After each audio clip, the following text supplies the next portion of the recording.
Shalom saudara-saudara yang terkasih dalam Tuhan Yesus Kristus, selamat pagi.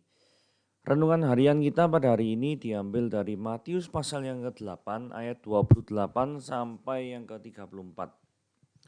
Seperti biasa, marilah kita baca artikelnya terlebih dahulu. Apa bedanya? Mereka berteriak, apa urusanmu dengan kami hai anak Allah? Apakah engkau kemari untuk menyiksa kami sebelum waktunya? Cara kerja otak manusia memang unik. Mudah menyerap informasi sebagai pengetahuan, termasuk pengetahuan yang membutuhkan tindak lanjut perbuatan. Tetapi jika tidak segera ada tindakan, otak kita itu justru membangun benteng bermacam alasan mengapa kita tidak menindaklanjuti. Contoh, Tony tahu harus belajar, tetapi tidak segera melakukannya, atau terus menundanya. Akhirnya ia benar-benar tidak belajar, sambil otaknya menemukan 1000 alasan untuk membenarkannya. Mekanisme ini yang patut kita waspadai. Kejadian pengusiran setan di daerah Gadara didahului oleh penyeberangan melalui Danau Galilea. Yesus menentukan angin ribut. Adegan itu ditutup dengan sebuah pertanyaan tentang siapakah Yesus itu? Pria yang sanggup membuat angin dan danau tunduk kepadanya. Murid-murid terheran-heran tidak mengerti.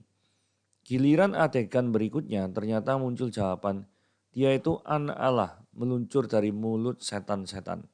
Ayat 29. Jawaban yang benar, artinya setan tahu siapa Yesus. Tetapi mereka tetap melawan dia. Begitulah setan. Tahu Yesus namun tidak mengikut dan menyembah dia. Pengetahuan tanpa segera diikuti respon tindakan memang berbahaya. Berhenti cuma sampai tahu. Nantinya kita justru berpotensi mengerjakan sesuatu yang menantang pengetahuan itu, termasuk jika kita hanya tahu tentang Tuhan, tahu banyak serta pintar bicara tentang Tuhan, tetapi tidak berlanjut dengan mengenal, mengasihi, menyembah, dan melayani Dia. Itu sungguh berbahaya. Tiba waktunya kita malah merasa sah-sah saja melakukan tindakan melawan Tuhan. Kalau begitu, apa bedanya dengan setan? Tahu tentang Yesus tetapi membenci Dia ialah tindakan satanis. Dari D.A. Carson. Diulangi sekali lagi ya, tahu tentang Yesus tetapi membenci Dia ialah tindakan satanis. Dari D.A. Carson.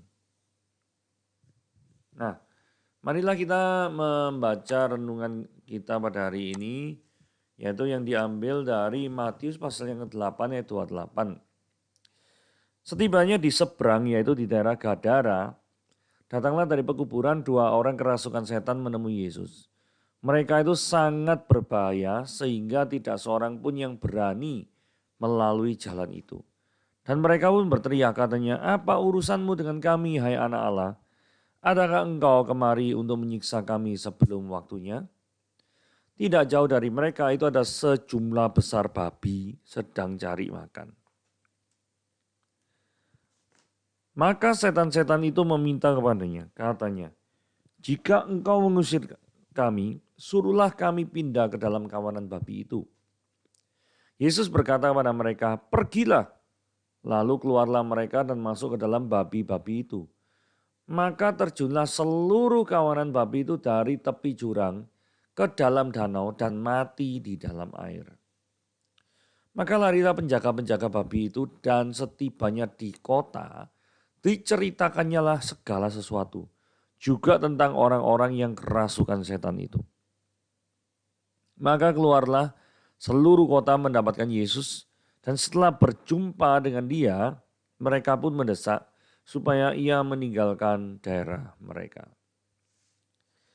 Nah, hari ini kita akan belajar beberapa hal. Pertama, kita akan belajar apakah ada kontradiksi antara nama kota yang disebut oleh Injil Matius dan Injil Lukas.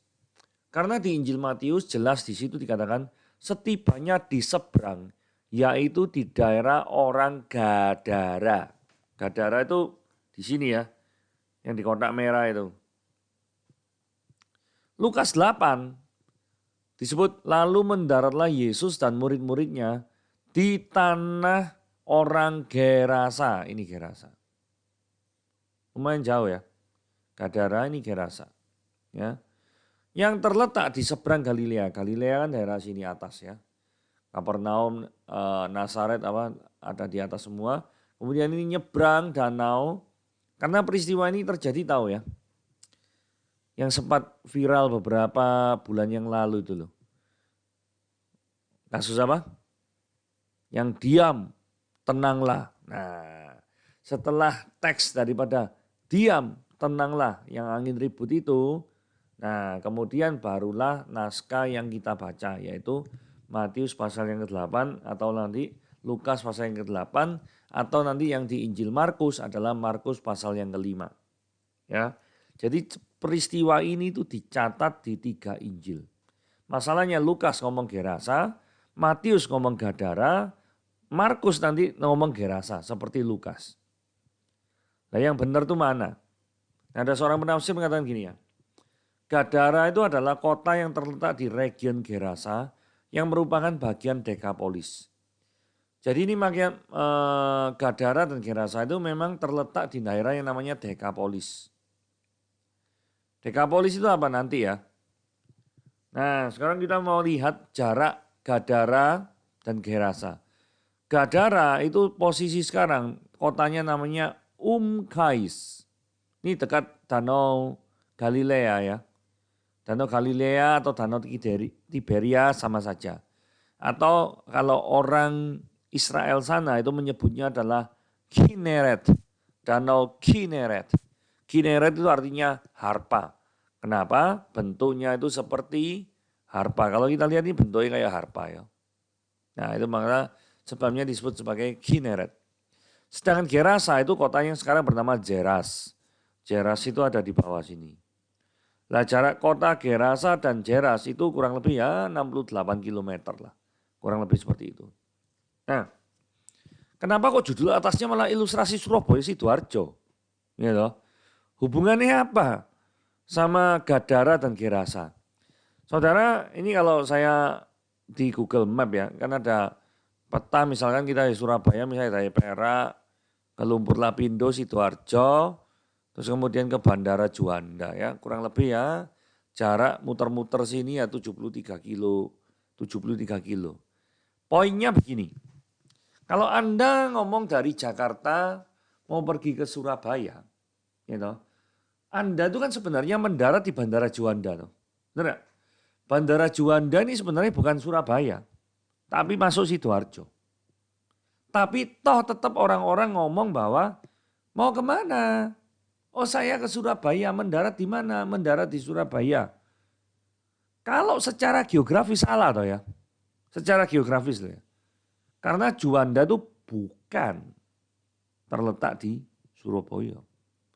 Tapi tetap orang mengatakan mau berangkat mana? Surabaya. Dan tidak ada satupun yang mempermasalahkan hal itu. Tidak ada namanya nanti orang yang di counter tiket itu ngomong, loh Surabaya tidak ada bandara mas. Yang ada Sidoarjo. Tidak ada kayak gitu. Nggak ada orang ngomong kayak gitu tuh ya. Jadi artinya kok jarak kota yang berdekatan penggunaannya itu bisa interchangeable. Bisa saling bertukar-tukar gitu ya. Jadi orang yang banyak orang yang Sidoarjo kerja di Surabaya apa gitu itu banyak gitu ya toh. Karena memang dekat sekali, memang dekat sekali. Jadi contohnya ya kayak bandara itu tadi ya. Lokasi geografisnya memang secara letterlock itu ada di Sidoarjo. Tetapi kalau orang kebiasaan ngomong itu ada di mau berangkat kemana? Surabaya. Mendarat di mana? Juanda di mana? Surabaya. Tidak ada orang yang protes. Nah, kalau di dalam ilustrasi Surabaya dan Sidoarjo dalam urusan bandara saja tidak ada orang yang protes, kenapa kok di antara Gadara dan Gerasa ada pihak-pihak tertentu yang protes? Ya, padahal permasalahan daripada dua kota yang berbeda ini disebut di 2 Injil bahkan 3 Injil berbeda, itu bukan suatu yang masalah yang tidak bisa diharmoniskan. Saya harap penjelasan ini bisa dipahami. Gitu ya. Nah, sekarang kita akan maju ayat yang ke-29. Mereka berteriak, apa urusanmu dengan kami hai anak Allah? Apakah engkau kemari untuk menyiksa kami sebelum waktunya? Ini ada dua hal yang akan kita bahas ya. Yang kita bahas adalah iblis memanggil Yesus anak Allah.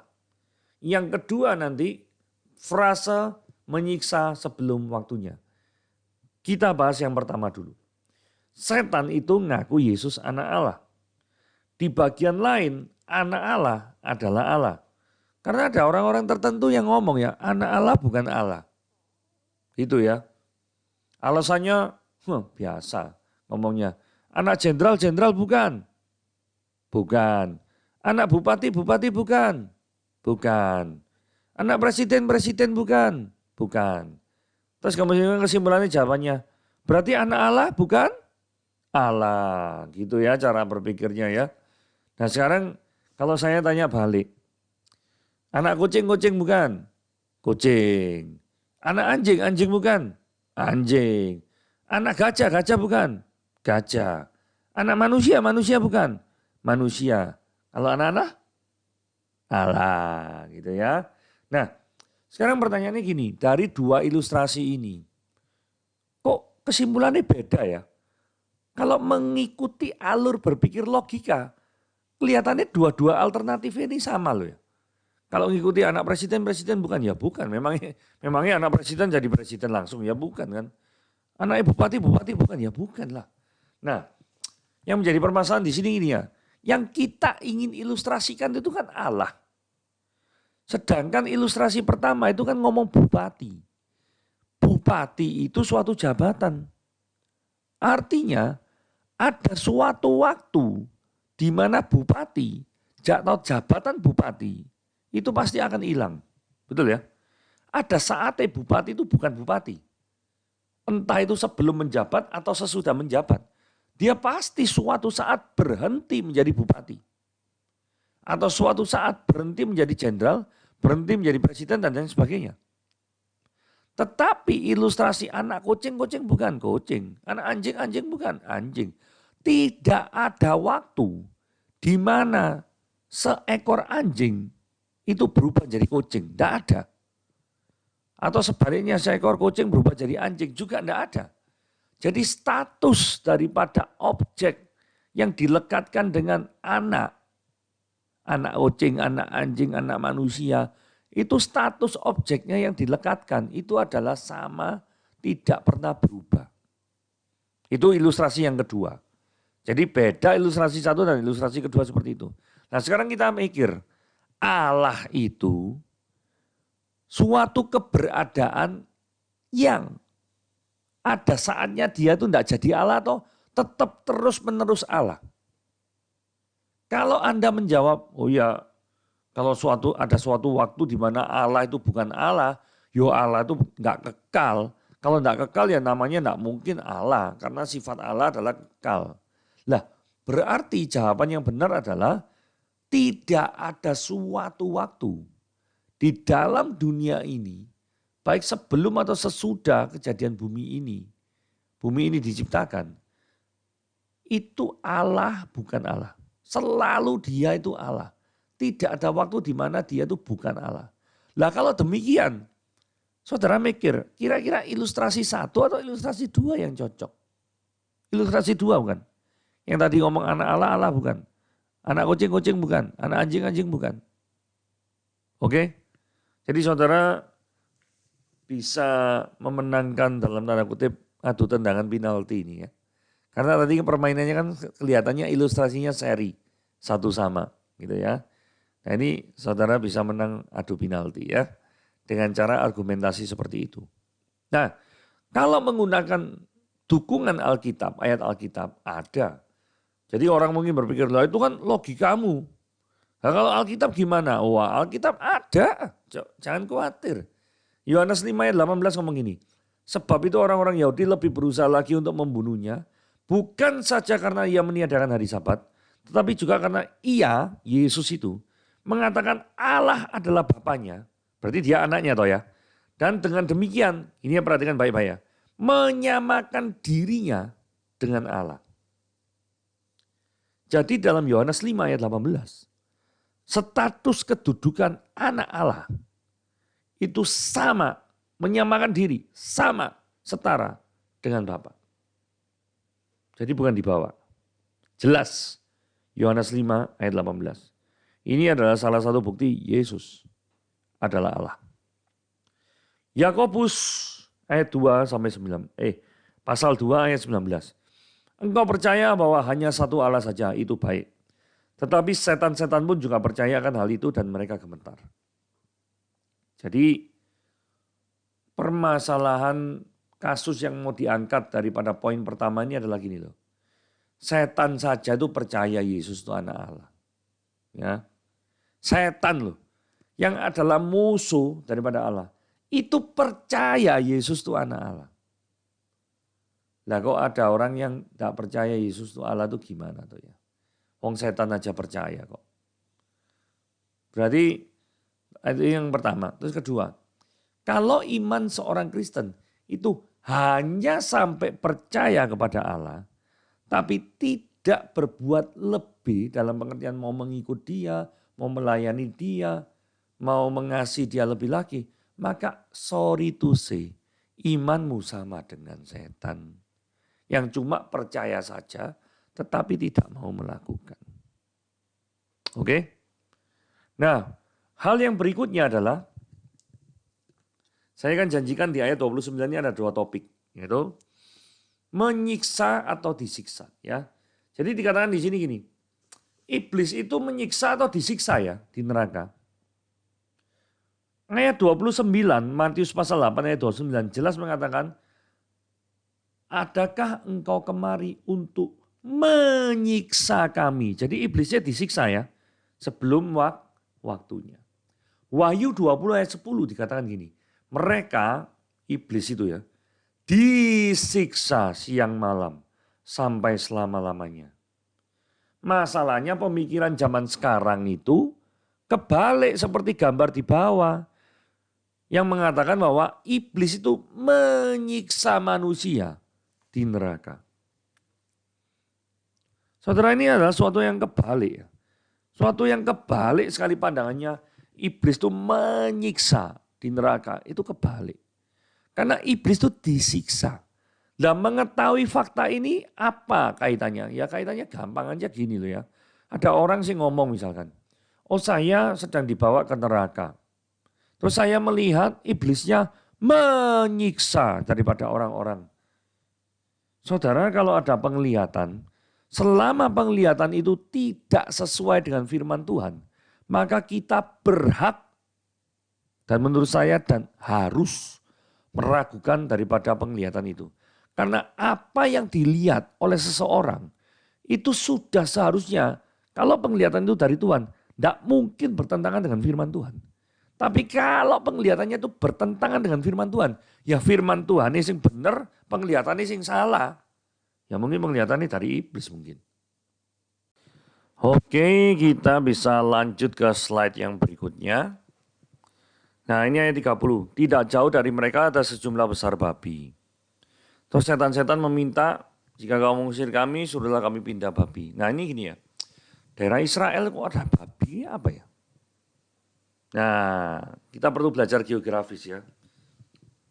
Tadi di slide yang sebelumnya kan belajar geografis. Nah ini kita belajar geografis. Jadi ini tuh daerah Dekapolis. Dekapolis itu merupakan daerah yang dihuni oleh orang yang tidak percaya Tuhan. Ya, kalau kita lihat gini ya, daerah Dekapolis. Deka itu artinya 10, polis kota ya. Jadi Dekapolis adalah 10 kota. Nah, kalau kita lihat sebarannya itu gampang. Itu tulisan yang merah-merah nih loh. Ada 1, 2, 3, 4, 5, 6, 7, 8, 9, 10. Ya. Ada Skitopolis, ada Pela, ada Gerasa. Nah Gerasa ini termasuk Dekapolis. Nomor 4 Gerasa. Ada yang Gadara, Kais. Ya. Kita bisa lihat di sini kepentingannya adalah kota-kota ini sekarang berada di wilayah Yordania. Itulah sebabnya ada kata-katanya, nama-namanya nuansa agak Arab gitu ya. Jeras, Kais dan lain sebagainya. Sedangkan Ini ada Hippos, Damaskus. Nah, ini Damaskusnya ada di Syria ya, di atas. Jadi kalau negaranya atas itu Syria, kemudian ini kalau diteruskan itu Libanon, sebelah kanan ini Yordania, sebelah kiri ini adalah Israel. Belajar geografi sedikit ya. Sehingga karena kayak misalkan Dead Sea ya, Laut Mati ya. Laut Mati ini bisa dinikmati di sisi Israel sebelah sini, kiri. Sedangkan yang sisi sebelah kanan itu adalah sudah masuk Yordania. Jadi menikmati Laut Mati itu bisa berada dua sisi. Satu di Yordania, satu di Israel. Ya, ini adalah nama 10 kota Dekapolis. Ini ya, Dekapolis. Itu orang-orangnya bukan orang yang percaya. Karena gini ya, untuk orang Yahudi babi adalah binatang yang haram ya.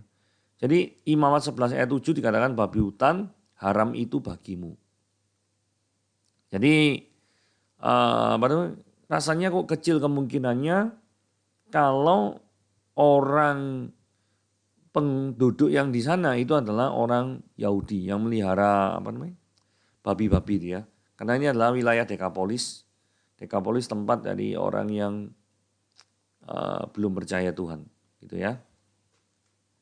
Nah, kalau kita penasaran ya, sebenarnya berapa babi sih yang mati? Karena di Matius itu tidak nyebut no. Matius itu menyebutkan cuma Yesus itu mengizinkan si setan-setan ini masuk ke dalam babi-babi itu. Terus itu ke tepi jurang danau mati dalam air. Ya.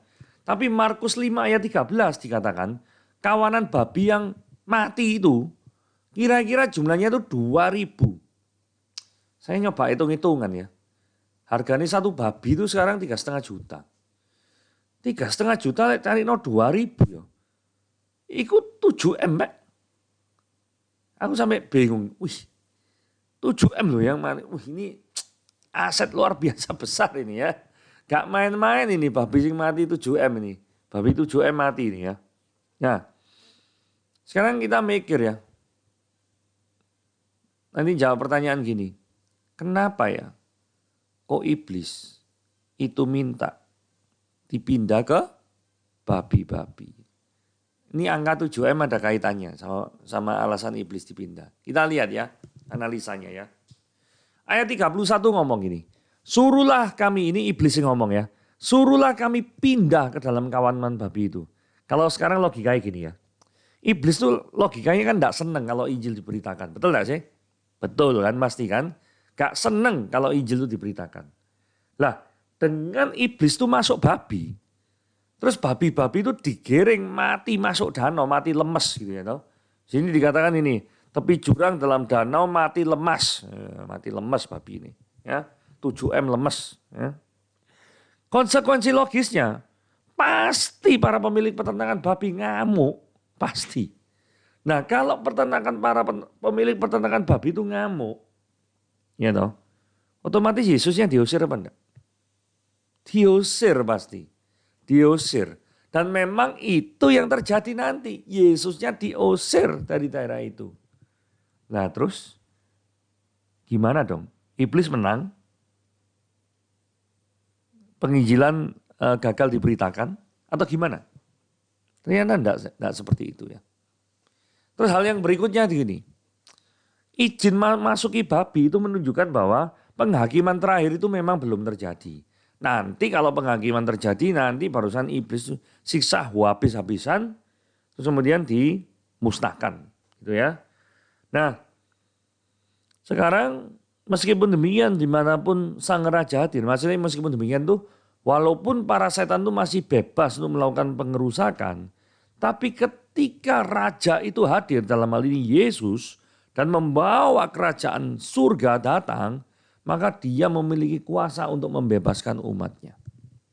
Poinnya seperti itu. Jadi poin pindah babi ini ada dua macam ya. Jadi satu dari sisi strategi penginjilan yang ingin dihambat. Yang kedua itu untuk menunjukkan bahwa memang penghakiman akhirnya itu si iblis ini belum waktunya. Nah ini Matius pasal yang ke-8 ayat 33 sampai 34 itu berhentinya sampai di sini. Jadi penjaga-penjaga babi, penjaga ini Bukan pemilik pastinya ya, bukan pemilik. Lapor sama orang-orang pasti pemiliknya. Terus diceritakan segala sesuatu. Mereka enggak cuma cerita babi tok mati enggak. Tapi cerita juga orang-orang kerasukan setan itu disembuhkan. Karena orang-orang ini diceritakan berbahaya sekali ya. Banyak orang tuh takut loh. Karena kalau enggak takut enggak mungkin sampai dibelenggu. Tapi masalahnya dibelenggu pun orang ini bisa melepaskan rantai-rantainya. Gitu loh. Jadi kalau misalkan tahu fakta ini berarti kan hidupnya tuh sudah jauh dari kegalauan, ketakutan. Soalnya apa? Orang yang selama ini merongrong hidup mereka. Dirantai pun enggak bisa. Itu sudah bisa dijinakkan gitu loh. Sudah bisa dijinakkan. Ya. Nah, tapi ini namanya kehilangan 7M tetap tidak terima ya. Maka keluarlah seluruh kota. Saya tidak tahu ya apakah seluruh kota ini punya saham sama babi 7M ini tidak ngerti ya. Dan setelah mereka tuh berjumpa dengan dia, mereka pun mendesak supaya ia meninggalkan daerah itu. Karena apa? Ya merasa merasa dirugikan. Tapi yang berikutnya, ya ini pentingnya cross check Injil-Injil itu kayak gini ya. Kita lihat keterangan dari Injil Markus pasal yang kelima ayat 17 dan 20. Ini yang tidak ada di Injil Matius. Lalu mereka mendesak Yesus supaya ia meninggalkan daerah mereka. Betul ya? Nah kemudian Yesusnya meninggalkan enggak? Meninggalkan. Karena buktinya Yesusnya naik lagi ke perahu. Orang yang tadinya kerasukan setan itu yang sudah disembuhkan itu minta gini. Ia diperkenankan menyertai dia. Tapi ayat di 19 Yesusnya menolak. Enggak perlu. Dia ngomong gini, pulanglah ke rumahmu. Kepada orang-orang sak kampungmu. Beritahukanlah mereka segala sesuatu yang diperbuat Tuhan atasmu. Dan bagaimana Tuhan itu mengasihi engkau. Orang itu pun nurut. Orang itu enggak ngerengek-ngerengek, ayolah ikutlah. Enggak. Begitu Tuhan suruh seperti itu. Orang itu, kita lihat ya ayat 20 ini indah sekali. Orang itu pergi mulai memberitakan kabar sukacita itu. Di daerah mana saudara-saudara? Daerah Dekapolis. Dekapolis ini luas loh. Ini loh Dekapolis. Kota-kotanya ini. 10 kota di Dekapolis. Ini jauh ya sebelum Paulus melakukan pekerjaan misi. Ini orang ini sudah melakukan pekerjaan misi di Dekapolis. Luar biasa. Artinya tadi kan saya ngomong ya. Yang di slide ini ya. Kenapa kok pindah babi? Karena iblis tak senang kalau Injil diberitakan. Karena iblis ingin menggunakan dengan babinya aku masukin. Dan aku bisa ngontrol babi. Terus babi ini masuk jurang. Orang-orang pasti ngamuk, orang-orang ngusir Yesus. Benar, orang yang ngusir Yesus. Tapi jangan lupa, orang yang tadi sudah disembuhkan ya. Nah mungkin diusir toh, rumahnya di sana kok. Diusir gimana? Wong itu teman-temannya dia sendiri juga pasal mulanya. Sebelum kerasukan. Nah orang ini yang dipakai oleh Tuhan untuk tetap memberitakan Injil. Ya. Dan respons daripada orang-orang yang mendengar cerita daripada orang ini itu adalah mereka semua jadi heran. Luar biasa ya. Jadi saudara tahu toh tujuannya masuk babi itu apa, iblis itu. Memang iblis ini kurang ajar ya. Sengaja untuk membuat apa ya istilahnya ya. Buat rame orang, buat huru-hara gaduh supaya orang itu menjauh daripada Tuhan. Itu yang dilakukan iblis. Tapi Tuhan juga tidak kalah pintar strateginya. Dia melarang orang itu mengikutnya dengan tujuan supaya apa? Orang itu tetap bisa mengabarkan Injil. Saudara, cerita hari ini indah sekali.